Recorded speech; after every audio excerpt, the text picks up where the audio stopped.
Hi everyone, this is Preston from Preston's 8 Legs. If this is not your first time here, welcome back. If it is, thank you for joining me and thank you for clicking on the video, and I hope you enjoy it. Today, we are going to be rehousing my tarantula. Here it is my Tichiacao albopolosis. I'm pretty sure I said that right. He is a curly hair tarantula, and his name is Curly, as you can see by the label here. And he has just molted about a week ago, and he's hardened up now, and he is pretty much ready to be upgraded into this enclosure here. I have had him in this enclosure pretty much the entire time I've had him, which is over a year now. He was in a smaller container that was about a vial size. Actually, I have it right here. He actually came in this, and I had him in here for about a month until he molted, and then I moved him into this small tarantula cribs cube. I've had him in there ever since, and he just grows very slowly, so he's just stayed in there.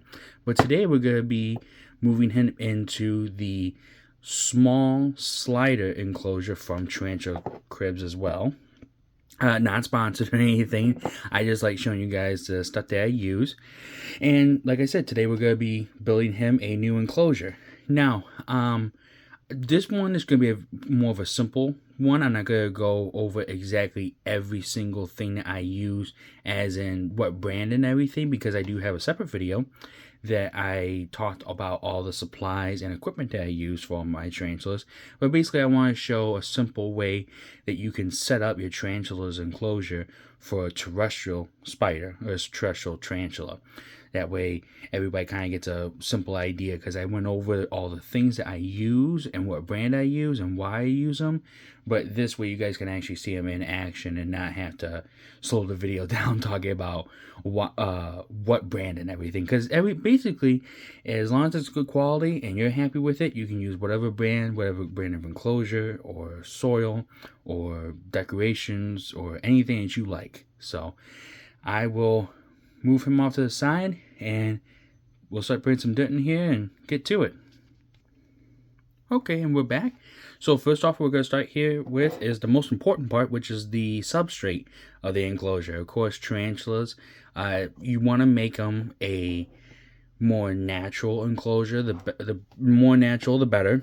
So you don't want to have them be in toilet paper or sand or newspaper or whatever you can think of. You want to try to use something that they can burrow in, because Curly is a terrestrial tarantula, meaning that he lives on the ground and likes to dig holes into the ground for his enclosure. Inside of his enclosure, kind of like his little cave, he likes to burrow, so we need something for him to dig in, which is perfect. Which is this right here is perfect. It is the BioDudes Terra Arania substrate. And it's a mix of a whole bunch of different stuff. It's regular soil, rock, minerals, a little bit of wood chips, some cocoa fiber, just all around great stuff. I've been using this for as long as I've been keeping tarantulas, and it's the best stuff I've ever had. I can't complain about it. It's never molded on me. It's never had a problem with getting rid of moisture or keeping moisture. It's just been perfect for everything I needed it for. So what we're going to do is slide off the lid here. Put that out to the side, and I'm just using this cup. This is an old enclosure that I had for one of my arboreal tarantulas I used to have. Arboreal meaning that they live up in the air and don't dig down into the soil. But I don't use this type because it's just kind of a cheap enclosure that I just got with when I bought the tarantula. So I'm not using that, I'm just using it as a little cup. And we're going to put it right in here. Dump it right in there, get this off the top. And then we want to level it out.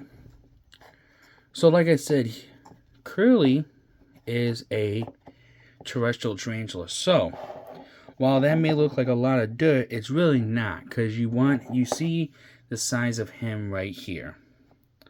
Right there.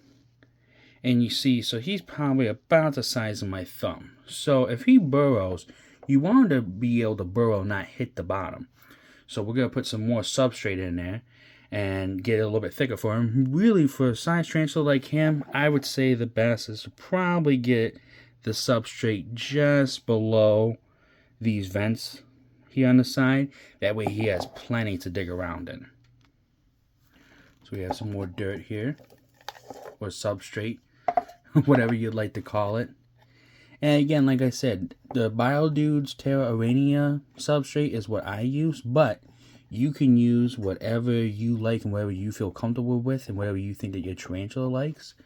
So I like leveling it out here first with my hand, and then I like to try to make a little bit of terrain elevation differences. I like to make it like a little bit of a dip and have some high points, and that way he can have a little bit of different area to go around with. Put some more dirt here, just a little bit. I'm gonna fill it just in, and that should be good. So like I said, it's just below these vent lines. You don't want to cover up the vent lines because you want the air to be able to flow through the enclosure, but you want to have enough in there so that he can dig and burrow and feel safe and feel comfortable and not feel like he doesn't have anywhere to go. So you can see there it's kind of a little bit different, just, you know, a little bit of change in plane. And then what I like to do next is I like to put a little bit of moisture in here. So I'm going to open up my bag that has my water bottle in it and spray a little bit. I just use regular filtered water. I don't like to use distilled water because, one, it lacks minerals that can be healthy for keeping bad bacteria away or mold away, and plus I don't feel like it's good to have non-mineral water for your tarantula to drink. So I like to just use regular filtered water. I don't use just straight tap water because I don't trust that. I always filter it first. So we're just going to spray this in here just to get the dirt a little damp. Mix that around a little bit, and your hands will get dirty, and that's just fine. Nothing wrong with getting a little dirty. You know, you're trying to make a good enclosure, a good habitat for your tarantula, so gotta make some sacrifices. And we'll moisture it down just a little bit more. Now, Curly comes from Central America, but he doesn't necessarily come from a place of really wet climate. He doesn't come from a rainforest climate. Unlike my Brachypelma amelia or Brachypelma hamoi, he comes from a more dry land like they do. Some tarantulas, as you know, will come from a more rainforest environment, and a lot of those tarantulas that come from a rainforest environment will be arboreals, the ones that don't dig and they live up in the air, and they usually live on branches and make more webs.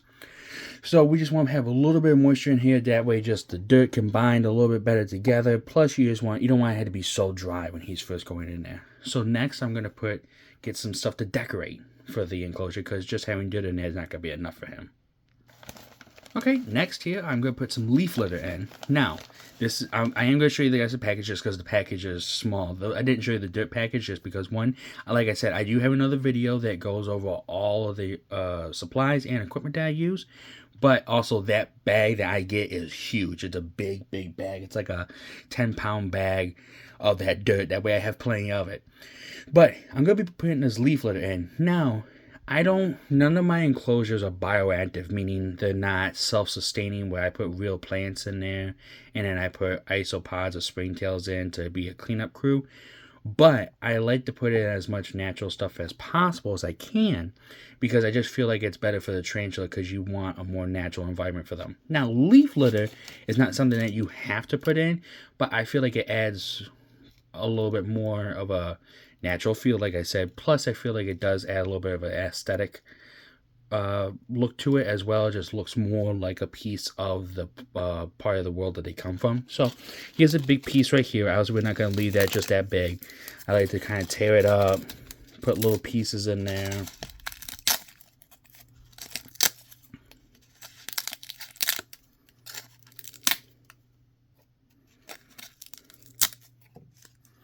And just, just spread it around. Just kind of drop it in there, just kind of willy-nilly, because you want it to look a little natural. And that's good, and that's all you really need for a size of an enclosure like this, because you really don't need a whole lot. And what's nice is that the leaves, sometimes they'll use that as a way of covering up their burrow or their hole going into the dirt, or they'll use it as some sort of covering, which will give him some more of here in just a little bit. But that way it just adds a little bit more flair to the enclosure here. So next we'll put in some more decoration. Okay, so here are some fake plants. Now, I know it's not the best to have fake plants, but I get ones that don't have any chemicals added to them or any bad stuff on them or painted. These I get from, I believe it's Zoomed, and they claim to be acid-free, chemical-free, so these are really good. And they come with a little suction cup that you can stick it to the side, but obviously this is not big enough enclosure for that. But they come in this big old vine here, and then what I normally do is I just take my scissors here, and then I just find a little piece and just cut it off. And then once I cut it off, I just stick it in and kind of just see how I like it and move stuff around. So I'm going to cut some pieces off here and then show you guys putting them in. Okay, so I got a couple of pieces cut off here. Now, like I said, this is a small enclosure, so I just cut some small pieces off here. I may not use all these, or I may use them all, but just depending on how dense I want it to be here. Normally, Curly likes to dig, so I'm not really too concerned about having a whole lot of viewing points, because normally he digs around in the corners or along the front here. So, you know, it's just based on how you know the personality of Tarantula is going to be. So I'm going to put these in here. I think I want to do something just like that. Yeah, I like that. Have that right there in the back, just like that, and then cover it up. It's not bad. Like that. And then, let's see here. Do I want to add another one there or here? I think I'll add another one right here. Put some dirt around so I can pack it down, stay there. And there we go. Adds a little bit of color, adds a little bit more cover for him, and makes him feel a little bit safer. Next is going to be these cork bark pieces. Now, not all of my tarantulas use these as hides, but I like to always put these in here. One, because it gives them some sort of elevation change again, plus it gives them an opportunity to have it as a hide, meaning that they can shelter under it, feel safe, or feel protected or unseen from it.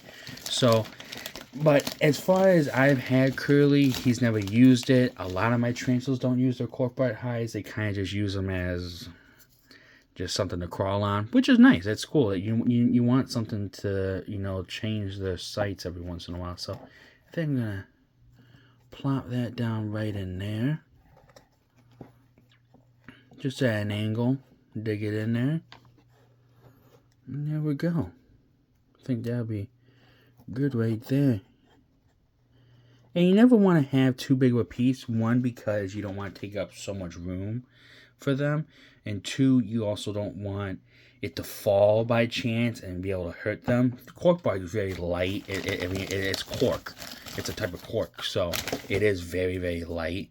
But you still don't want like a piece of this size for a tarantula is the size of my thumb, and it can fall and hurt them. So you want to keep some small pieces. And I'm only going to put one in there because I know he doesn't really use it too much, and that's all he's really going to need. So next, and the last thing is, before we put the tarantula in, is this sphagnum moss here. There we go. And what sphagnum moss is it is a, as you can tell from the name, a type of moss. And it comes dry just like this in these little pieces here. And what it's nice and good for is you can put it in here in certain spots. One, it makes it look a little bit more natural. Two, what's nice about it is when you water them and you add some moisture to them, it helps keep the moisture in a little bit longer if you need it to than just the dirt. So if I want to raise the humidity up in here, I can soak these pieces in here of sphagnum moss, and then the temperature and the humidity stays higher because it takes a lot longer for these to dry out than it does the dirt.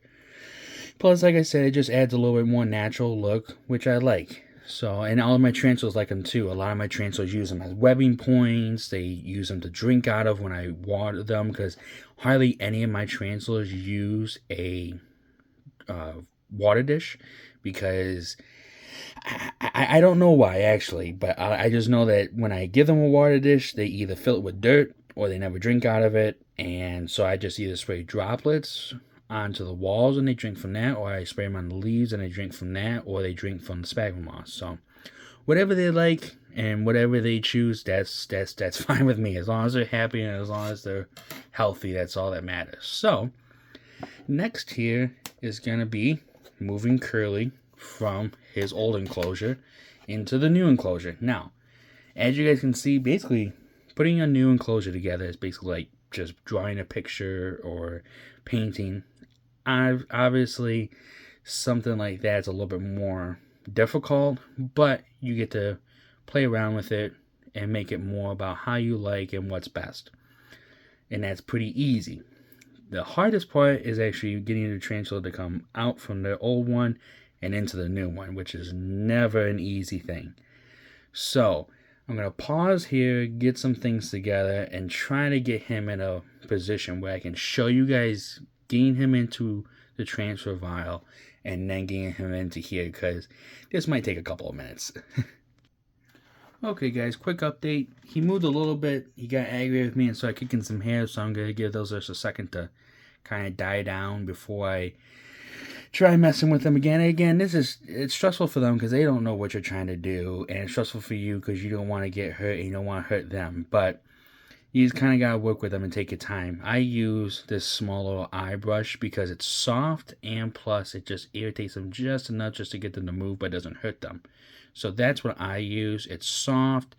It's easy to use. They have a nice long handle on them, and you really can't hurt them with that. And then I just use an empty cup to move them in. So you can get these on Amazon or wherever for very, very cheap. And then you always get a couple, because if something goes wrong with one of them, like they break or something, you want to have a backup. That way you don't have to use like paintbrush, because paintbrushes have harder bristles, and that can cause them to be a lot more irritated than just an eye brush, or I believe they're called eyelash brushes or eye brush, but these are a lot softer, so it's a lot better for them. So as you guys can see here, he's in the corner, so I'm going to try and work with him a little bit here and see if I can get him to move. Okay guys, so I got him in a little bit better position here. Oh man, as soon as I say that, he goes down. So I'm just lightly brushing him, just not even brushing him, just lightly tapping him, just so he kind of goes the way I need him to go. Come on, Curly. Come on, buddy, you got this. Come on. You're so close. Oh, okay, of course you're not going to go. Oh, there we go. Oh, and you see his little leg there kicking some hairs. Luckily, he's tiny, so his hairs don't really go up in the air too much, but gotta be cautious of that area. Oh, man, he's kicking some more hairs. Cool. Cool. So, let's bring this here. Okay, so, as you guys can see here, this is Curly. He's a little teed off. Unfortunately, don't try to. You try to do stuff good for them, but like a lot of animals, they don't know, which is understandable. But you always try to do good for them, but they don't seem to understand that. But there's a lot of people in the world that don't do good by animals, so I can understand where they're coming from. And he's in. Okay, cool. Woo! That's the most stressful part of the whole operation there. So, alright, I'm gonna put that on. Okay, so empty enclosure. Move that out of the way. New enclosure. Tarantula's in there. You guys can see his little feet there. Let me move the camera a little bit closer. You guys can see him. I don't mean to have a bad view here. I just like to have a view where you guys can see everything. So, let me adjust the camera here and see if we can see him there. You can kind of see him. We'll give it a little more eye view. There we go.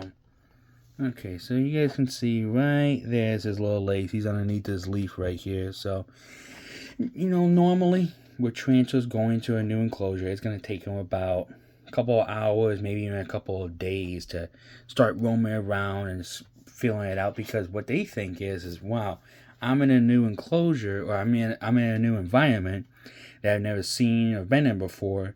So I have no idea what kind of predators are out there that are trying to get me, or what else is out there that can harm me, or anything. They're not familiar with it at all. So you gotta give them time to just relax and feel it out and do things at their own pace. So I'm gonna slide this little top back on.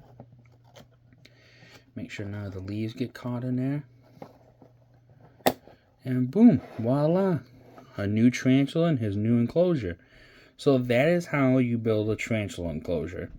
Now, there can be better ways, but this is the best way, in my opinion, to do it the most simplest way without getting too ridiculous, as in going bioactive. If you're not comfortable with that, that's fine. This is a good way of, I feel like this is a good in-between. And it's also a lot better than just putting in some regular topsoil that you get from Home Depot or Lowe's, which is not good. It's not safe, because you don't know what kind of bacteria or parasites it could be in there. And that way they have a nice environment that they can live in and flourish in and feel safe in. So it's a lot better than just putting a plastic rock in with some topsoil or some sand or nothing in, and then just that's it. And plus, this is a good size enclosure for him. It's definitely not too small, and it's not too big either. It's perfect for him, because if it gets too big, a lot of times they can't, a lot of times they can get startled, or they can get afraid of being too much out in the open. And clearly he's a little bit of a scaredy cat, which is fine. It's understandable. He's small. He's the tiniest one out of all my tarantulas.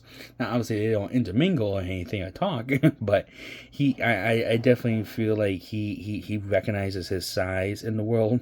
So, I think he just kind of likes to be kind of small and quiet, which is perfectly fine. So, that is it, guys.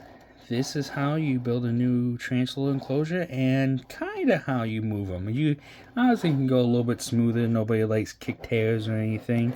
Luckily, I don't have any on me. I already brushed off my table here real quick. So, that's nice. So, no irritating hairs that can burrow and dig and irritate my hands or wherever they may land. So, thank you guys for watching. Again, I really appreciate you guys watching the videos and subscribing and commenting and liking the videos. I really love when you guys comment on the videos. I'm not really whole big into looking at the statistics and everything of videos, but I just like reading you guys' comments and talking with you guys and interacting with you guys. I like, answering questions or having questions of my own when I talk to you guys. I like interacting with people. I like talking with people and see what they think, or what tarantulas you guys have, or you guys don't have tarantulas, what you're thinking about getting, and so on and so on. So, what I will say is if you guys do have enclosures, what do you think about this setup? Do you like it? What do you think could be different? Is there anything here that I did that you haven't done before that you might try out in one of your enclosures?